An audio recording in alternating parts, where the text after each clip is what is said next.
bakal sedikit ngobrol-ngobrol nih sama anak-anak FCBI ya sebelum kita mulai top kick off kita nanti. Saya pengen tahu FCBI ini sudah berapa lama sih ada di Medan ya khususnya ya?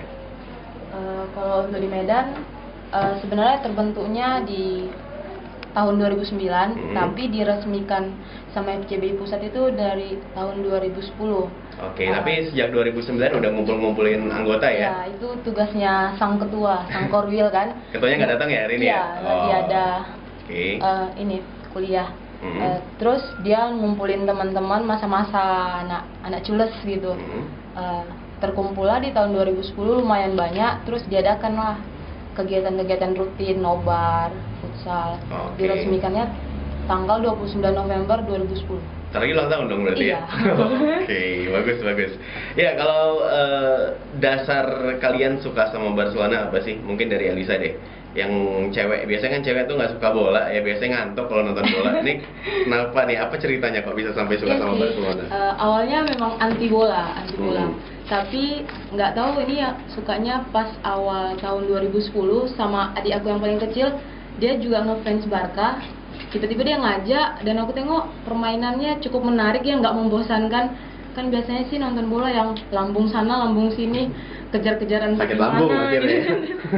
Ini nengoknya ya tiki taka itu tadi, passing pendek, terus over sana over sini, dan permainannya cukup terorganisir gitu. Iya. Jadi ada banyak orang yang bilang kalau tiki taka itu permainan indah, bukan isapan jempol doang ya. Iya. Buktinya nih tertarik ya sama bola cuma gara-gara itunya aja. Oke, tapi selengkapnya buat yang lain-lain nanti juga saya bakal tanyain, tapi jangan sekarang dulu deh, biar agak-agak penasaran ya soccer lovers semuanya.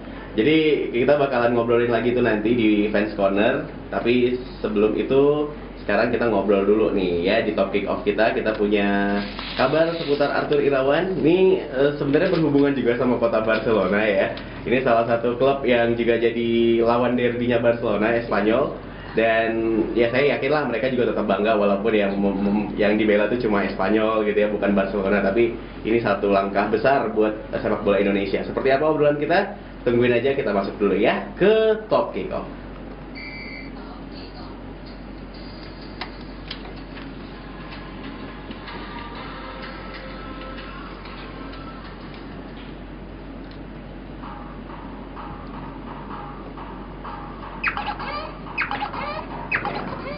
Kalau lagi Chris kamu sih iya Satu sekolah kan bang? Sama Jola. Nggak, soalnya aku nengok profil abang SMA 1 Medan. Mungkin SMA 1 Medan. Sama dong, aku juga. Tapi tahu juga. Iya.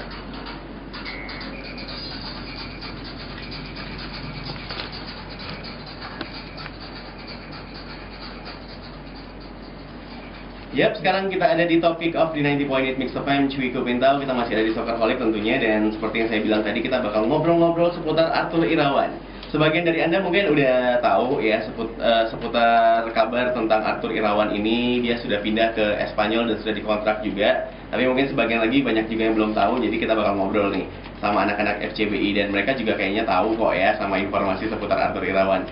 Buat Anda juga yang pengen mungkin memberikan kata-kata yang mungkin menunjukkan rasa bangga Anda kepada Arthur Irawan sebagai salah satu, bisa dibilang icon ya untuk sepak bola Indonesia saat ini. Anak-anak muda Indonesia yang bisa berjuang dan juga berusaha main di klub-klub yang ada di luar Indonesia tentunya, bukan cuma main di kandang sendiri, tapi banyak juga sekarang yang udah main di liga-liga luar negeri seperti Arthur Irawan tadi di La Liga, terus juga ada yang ada di Liga Uruguay di Penarol, ada Samsir Alam di sana, terus juga ada juga di Liga Belgia Divisi 2, itu ada beberapa nama juga.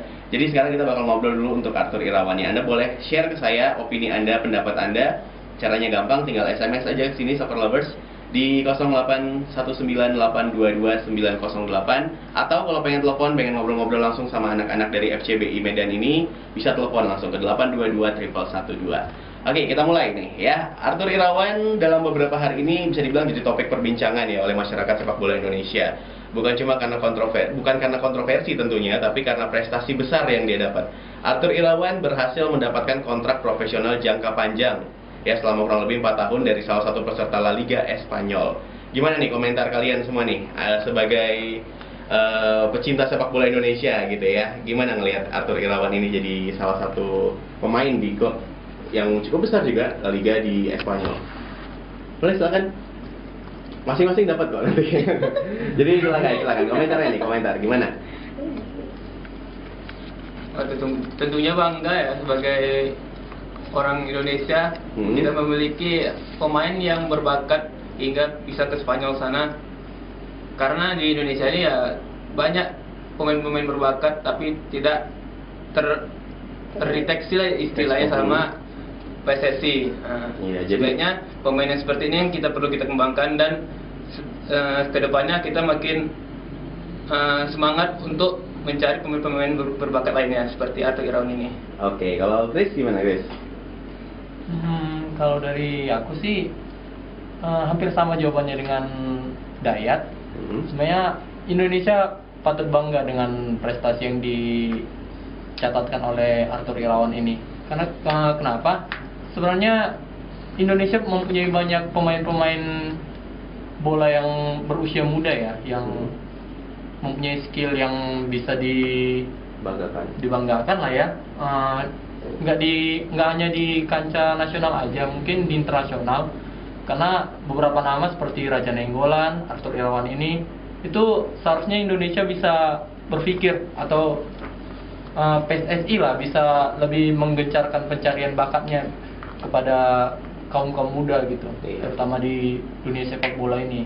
Karena yang saya tahu sih cuman dua yang bisa membuat lagu Indonesia Raya bisa dikumandangkan di luar negeri. Itu satu presiden dan satu lagi atlet Indonesia. Iya, tentunya kita harus bisa ya untuk ngembangin semua bakat-bakat yang ada di Indonesia ini untuk sepak bola khususnya. Oke, kalau Elisa gimana Elisa?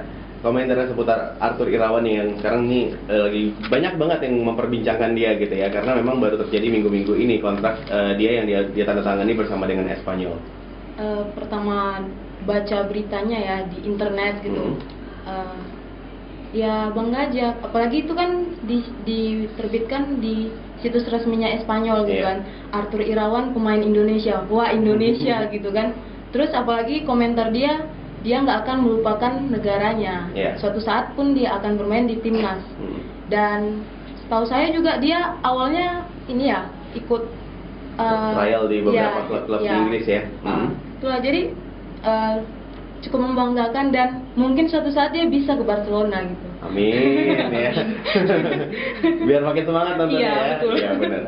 Iya, dan Arthur Irawan sendiri memang punya karir yang unik ya dalam dunia sepak bola. Dia nggak pernah ikut jenjang akademi sepak bola atau sekolah-sekolah sepak bola, tapi dia memang hanya punya bakat yang memang dia bawa sejak lahir, dan itu ternyata sudah cukup untuk membuat dia jadi salah satu pemain yang paling ngedapetin perhatian sampai sekarang ini. Bahkan Espanyol juga nggak tanggung-tanggung masih ngasih satu kontrak yang cukup panjang, jangkanya itu 4 tahun, dan ini kontraknya kontrak profesional, bukan kontrak sebagai pemain junior gitu ya, atau pemain akademi binaan, tapi dia dapetin kontrak untuk kontrak profesional yang ini memungkinkan dia untuk main di tim utama. Kalau kalian ngelihatnya, mungkin Budi deh, ngelihatnya gimana nih? Kalau dengan kemampuan terus juga dengan skill anak-anak Indonesia, udah cukup bisa nggak ya anak-anak muda kita untuk main di liga-liga keras Eropa, liga-liga yang udah berkelas juga kayak La Liga, kayak Liga Inggris mungkin gitu? Kalau menurut saya sih sudah bisa sih, asal pemerintah ini mendukung dan memberikan perhatian secara penuh buat kaum muda yang ada di Indonesia ini. Saya rasa bisa sih sebenarnya, karena kita lihat seperti Arthur Irawan ini mempunyai sebuah skill yang bagus sehingga dia ditarik ke Espanyol, dan di sini kita sebagai kaum muda itu bangga gitu melihat seorang Arthur Irawan dari Indonesia itu bisa pergi ke Spanyol gitu. Jadi di sini kita hanya bukan hanya sebagai fans, jadi dikala nanti kita bisa menjadi bintang di sana, jadi bukan hanya sekedar fans doang gitu. Malah kita bisa punya fans gitu ya. Iya, dan memang jangan pernah nutupin impian deh kayaknya ya, untuk kita kalau misalnya memang punya bakat, punya skill, ngerasa memang punya kemampuan. Seperti Arthur Irawan ya, dia juga nyoba sendiri ya, nggak dijembatanin sama PSSI, nggak dijembatanin sama siapapun, tapi dia coba sendiri dan akhirnya juga berhasil. Jadi ini paling nggak ngebuka pola pikir kita kalau ternyata nggak sesulit yang kita bayangkan gitu ya untuk bisa kesana, sekalipun memang ya butuh keajaiban juga gitu dari Tuhan. Dan ini satu bisa dibilang kebanggaan buat Indonesia karena sekarang ini memang yang namanya pemain-pemain muda di Indonesia lagi berkembang cukup pesat ya. Kalau menurut kalian gimana nih pemain-pemain muda di Indonesia sekarang ini memang udah mulai bisa nggak nih untuk menyingkirkan yang senior-senior yang kayaknya udah mulai ngebuat kita banyak rasa kecewanya aja gitu tiap kali menyaksikan timnas kita main gitu. Menurut saya sih kan intinya kan itu ada namanya regenerasi dari yang ketika dia lagi jaya-jayanya, ketika umur sudah mencapai dengan umur yang seharusnya sudah dia tidak bisa bermain sepak bola dengan bagus lagi, ya pasti ada regenerasi lagi yang muncul dari itu. Nah itu gunanya kita mendukung dan memunculkan, mencari bakat-bakat kaum muda yang kira-kira berbakat untuk bisa bermain di kancah internasional seperti itu. Iya. Kalau yang lainnya mungkin komentar? Lihat, Michael udah naik terus dari tadi. Mungkin Lisa, mungkin boleh nambahin sedikit. Kalau misalnya ngelihat pemain-pemain muda sekarang ini udah cukup menjanjikan nggak sih untuk Indonesia ke depannya? Kita kan sekarang ini kan banyak berkutat sama harapan-harapan kita yang makin lama makin tinggi, tapi kok kayaknya prestasi gitu-gitu juga gitu ya. Kalau ngelihat anak-anak muda, kita juga bisa berkaca sama timnas under 23 kita gitu ya. Terus juga ngelihat banyak pemain-pemain muda kita yang main di luar negeri. Udah mulai bisa nggak kalau menurut Lisa? Kalau menurut aku udah bisa sih. Apalagi yang SEA Games kemarin kan pemain U23-nya keren-keren gitu kan. Ini mukanya pemainnya nih. Enggak sih, mereka cukup akrab, cukup gimana ya? Tahu gitu, mengenal kompak lah gitu kan, mengenal satu sama lain. Terus passing mereka pun udah oke gitu. Apalagi si Patrick Wanggai. Nah, itu salah satu itu. Oke deh ya. Ya masih sekarang kita balik lagi ke Arthur Irawan ya. Posisinya sebagai pemain bek kanan dan juga bisa diposisikan sebagai gelandang bertahan ya. Arthur dikatakan sama si agen pemain yang memantau dan merekomendasikan ke Espanyol, Paul Hodges, dia tuh sebagai pemain yang punya determinasi yang tinggi, visi passing yang baik, dan juga pemberi umpan yang akurat. Nah khusus untuk masalah passing dan umpan akurat ini kayaknya memang jadi hal yang kurang kita lihat dari pemain-pemain yang masuk ke timnas saat ini ya, khususnya timnas senior ya. Kalau ngelihat dengan adanya pemain-pemain muda seperti Arthur Irawan, Christian mungkin bisa ngasih